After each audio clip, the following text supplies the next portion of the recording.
আজ আমরা bank BCS পরীক্ষায় আসে এরকম কিছু অঙ্ক সলভ করবো। পল্লী দরিদ্র বিমোচন ফাউন্ডেশন নিয়ে 25 সালের যে প্রশ্নগুলো আসছে তার থেকে 5টা প্রশ্ন আজকে আমরা সমাধান করবো গণিতের।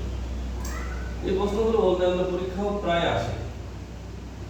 আমরা খুব শর্টকাট পদ্ধতিতে এই অঙ্কগুলো করার চেষ্টা করব। একটি বৃত্তের পরিধি 50% বাড়ানো হবে, ক্ষেত্রফল কত? প্রথম অঙ্কটা। তো এটা আমরা তাহলে ক্ষেত্রফল কতটুকু বৃদ্ধি পাবে সেটা আমরা খুব শর্টকাটে করব।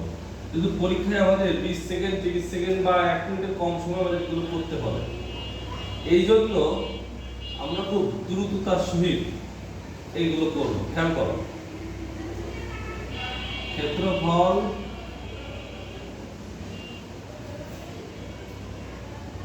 বৃদ্ধির হারটা এমন ভাবে আমরা দেবো, সূত্রটা এমন, যদি কোনো অঙ্কে দেখো যে বৃদ্ধির 50% বাড়ানো হলো, এই জাতীয় কোনো জিনিস তোমার থাকে, তাহলে এইটাকে আমরা এ ধরে নেব,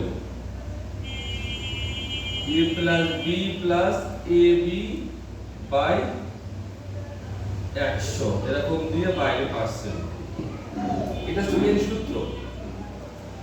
যেহেতু পরিধি একটাই বাড়ানো হচ্ছে 50%, তাহলে এর মানও 50, বি এর মানও 50 ধরে নিতে হবে। এক্ষেত্রে 50 প্লাস 50 প্লাস 50 গুণ 50 বাই, যেটা বাংলাতে লিখি, বাই 100।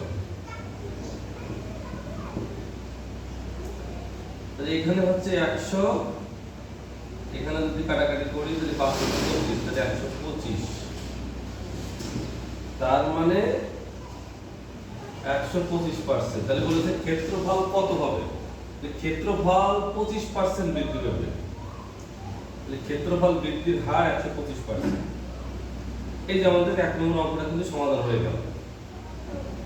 তাহলে মাথায় রাখতে হবে, কোন জায়গায় যদি ক্ষেত্রফল বা পরিধি বলা থাকে 1% বৃদ্ধি, তাহলে ক্ষেত্রফল কত? তখন a plus b plus a b cos theta. এইভাবে করলে আমাদের অঙ্কটা কিন্তু খুব সহজে সমাধান হয়ে যাবে। আরেকটা অঙ্ক 2 নম্বরে আছে, চালের ব্যয় 25% বেড়ে যাওয়া এক ব্যক্তি, আমি সংক্ষেপে লিখছি, এক ব্যক্তির ব্যবহার এমন ভাবে কমালেন যেন তার বাৎসরিক ব্যয় অপরিবর্তিত হয়। তার মানে 25% যখন দাম বেড়ে গেছে, সে তখন তার ব্যবহার এমন ভাবে কমাচ্ছে যে তার ব্যয় আর বৃদ্ধি পাচ্ছে না। তাহলে চালের ব্যয় কত শতাংশ তিনি কমালেন? যেহেতু চালের ব্যয় তো অবশ্যই কমাতে হবে, না হলে সে তার আগের ব্যয়ের সাথে পরের ব্যয় মেকআপ করতে পারবে না। তাহলে এইটাও আমরা খুব শর্টকাট ভাবে করব। তাহলে কমালেন উনি, চালের ব্যয়টা কমালেন আর কি, সহজ কথা। এটা আমাদের আছে 25%। আচ্ছা, যেটা বেড়ে গেল, যেটা বেড়ে যাওয়ার জন্য তার ব্যয় কমাতে হচ্ছে, ওইটা ফোকাস করতে হবে অঙ্কে সবসময়। তাহলে এখানে দেখুন তো হবে 100 গুণ 25 বাই 100 প্লাস 25, এটা মাথায় রাখতে হবে, কিন্তু পার্সেন্ট। এখানে যদি আমরা কাটাকাটি করি তাহলে 20% হয়, তার মানে চালের ব্যয় 20% তার কমাতে হচ্ছে। আমি কিন্তু 10 সেকেন্ডে বলে ফেলছি অঙ্কটা। তাহলে আরেকবার বলি, চালের ব্যয় 25% বেড়ে যাওয়ার জন্য তার চালের ব্যয়টা কতটুকু কমাতে হবে? 20%। যেটা দেওয়া থাকবে ওইটা গুণ 100, নিচে ওইটা প্লাস 100 ইনটু পার্সেন্ট দিলে কিন্তু কতটুকু কমালো সেটা বেড়ে যাবে। 3 নম্বরে যে বীজগণিতের অঙ্কটা আসছে সেটা কিন্তু খুবই সহজ। x প্লাস 1 বাই x এর মান √3 আছে, এখানে x cube plus 1 by x cube আমাদের অঙ্ক করতে হবে। এটা আমরা সূত্রটা যদি লিখি, a plus b cube minus 3ab a plus b, মানে এটার মান হচ্ছে √3 দেওয়া আছে। এই যে √3 কিউব মাইনাস 3√3, এটা বাদ যায়। এটা 9 10 বেস একটা সাধারণ গণিতের অঙ্ক। তাহলে √3 কে কিউব করলে 3√3 হয়, তাহলে মাইনাস 3√3, তার মানে এটা 0 হয়ে গেল। তাহলে এই যে আমাদের 3 নম্বর অঙ্কটা খুব সহজে হয়ে গেল।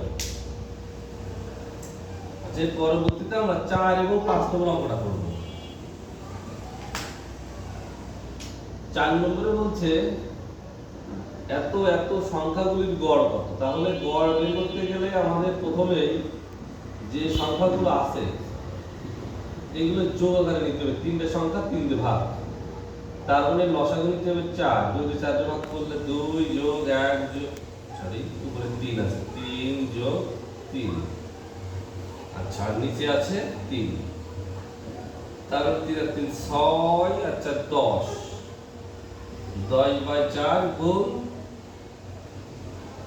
1/3। তাহলে এটা যদি আমরা করি কাটাকাটি, তাহলে 2 দুগুণে 4, 5 দুগুণে 10, 5/6। এই যে সংখ্যাগুলো গড় আমাদের বেড়ে গেল। গড়টার নিয়ম হচ্ছে এটা, সংখ্যাগুলো যোগ করে কিন্তু ভগ্নাংশ লসাগু করে একবারে গুণ করে যেটা হয় সেটা। তাহলে আমাদের 4 নম্বরটা হয়ে গেল। এবার 5 নম্বর যদি করি,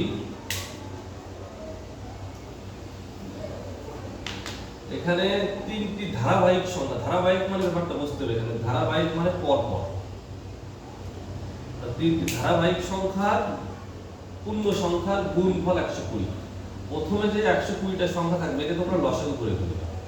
60, 30, খুব দ্রুত করতে হবে। 15, 3 × 5 = 15। তাহলে এখানে 5 একটা সংখ্যা, 3 দুগুণে 6 একটা সংখ্যা, আর 2 দুগুণে 4 একটা সংখ্যা। দেখো এই 3টা সংখ্যার গুণফল কিন্তু যদি গুণ করা হয় তাহলে কিন্তু 120, আর যদি যোগ করি তাহলে 15। তারপর ধারাবাহিক সংখ্যাগুলোর গুণফল যদি দেওয়া থাকে তাহলে এইভাবে সংখ্যা তৈরি করে নিতে হবে পরপর সংখ্যাগুলো, তারপর ওইটা যোগ করলে খুব দ্রুত তোমরা পেয়ে যাবে। তো এইভাবে কিন্তু ব্যাংক বা বিসিএস পরীক্ষায় যে অঙ্কগুলো আসে দ্রুত সব করা যায়, তাহলে অঙ্কনে হয়তো কোনো সমাধান থাকবে না। তা তোমরা আমার এই চ্যানেলটা ফলো করবে এবং এইগুলো খেয়াল করবে, দেখো আস্তে আস্তে তোমরা অনেক কিছু শিখতে পারছো। ধন্যবাদ সকলকে।